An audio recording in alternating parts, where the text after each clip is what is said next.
दोस्तों नमस्कार। आज देश की सबसे बड़ी कोर्ट ने एक बहुत बड़ा अहम फैसला लेते हुए आशीष मिश्रा केस में उनकी जमानत रद्द कर दी है। दोस्तों, सवाल किसी की जमानत रद्द करना या जमानत देने से नहीं है, लेकिन अहम यह है कि वो देश के गृह राज्य मंत्री के पुत्र थे, इसलिए उन पर देश की और दुनिया की निगाहें टिकी होती है।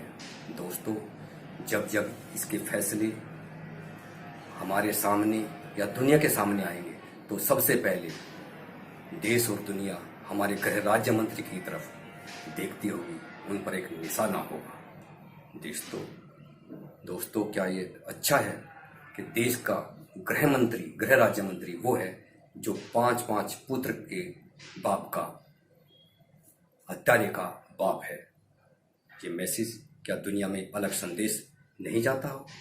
क्या देश के प्रधानमंत्री को ये शोभा देता है कि उसके मंत्रिमंडल में इस तरह के आदमी रहें और दुनिया उनको शक की दृष्टि से देखे? ये एक दिन की बात नहीं है दोस्तों। जब तक ये केस चलेगा तब तक दुनिया की और देश की जनता की निगाहें उस पर रहेगी जो हमारी मर्यादा के अनुकूल नहीं है।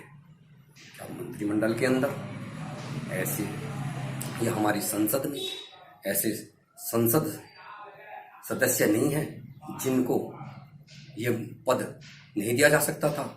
क्या इतने दिव्य गुणों वाला एक टेनी ही है जिसके अंदर इतने गुण हैं कि उनके निकलते ही हमारे मंत्रिमंडल की मर्यादाएं कम हो जाएंगी? दोस्तों, एक गंभीर मसला है। दूसरी चीज एक देखने की है, क्या इस फैसले के बाद अंधभक्तों का गुस्सा कम हो गया होगा? क्या उनके जोश में कोई कमी आ गई होगी? क्यों नहीं वे आंदोलन पर उतरते? उन्हें क्या ऊपर का निर्देश प्राप्त नहीं है? क्या किसी ऊपर के निर्देश की इंतजार कर रहे हैं? दोस्तों, इसके पीछे गंभीर षड्यंत्र की बू आ रही है। इसका मैं एक दो एग्जाम्पल आपको देता हूँ। गवर्नर एक ऐसा संवैधानिक पद है जिस पर उंगली उठाना असंभव होता है। एक मर्यादा का प्रतीक होता है, एक सत्य का प्रतीक होता है। वो सीएम और उसके विधानमंडल के सभी सदस्यों को शपथ दिलाता है, इसलिए उसके मुख से कहा गया सब मायने रखता है। वो गवर्नर यदि किसी पार्टी पर, किसी आदमी पर कोई भ्रष्टाचार के आरोप लगाता है तो उसके मायने कुछ और हो जाते हैं, लेकिन भक्तजन उस गवर्नर की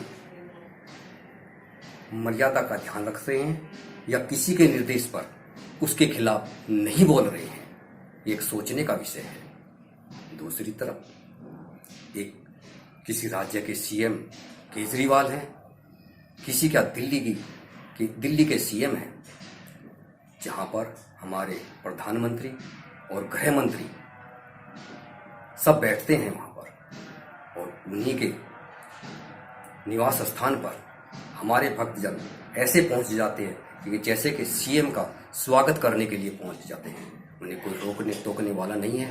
वहां पर बदतमीजी करते हैं, पत्थरबाजी करते हैं, ऐसे करते हैं जैसे प्रशासन नाम की कोई चीज नहीं है या प्रशासन के सहयोग से ये सब कुछ हो रहा है। दोस्तों, सीएम कोई एक आम आदमी नहीं होता, फिर वो देश की राजधानी में रहते हैं, वहां पर होता है। तो आप देख सकते हैं कि दुनिया के अंदर क्या संदेश जाता होगा कि आम भारतीय जो दूर देहात में रहता होगा, भक्त उसकी किस तरह सेवा करते होंगे। दोस्तों, क्या वो एक हिंदू नहीं था?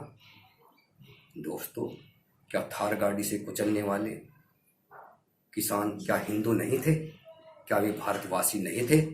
क्या बुलडोजर की कसम खाने वाले या बुलडोजर के सन्यासी या बुलडोजर के बाबा कहे जाने वाले, उन्हें शर्म नहीं आती कि उस टाइम पर जब 5 किसानों की हत्याएं हुई थी, उस टाइम पर उनका बुलडोजर कहाँ गया था? दोस्तों, सवाल हिंदू मुस्लिम का नहीं है।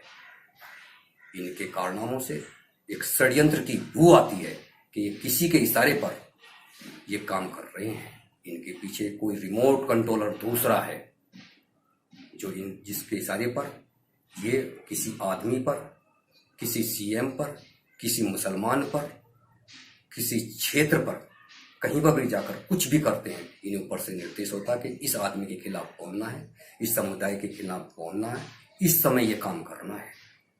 वरना आज ये कोर्ट के खिलाफ या गवर्नर के खिलाफ ही क्यों नहीं बोल रहे हैं। एक सोचने का गंभीर मसला है दोस्तों।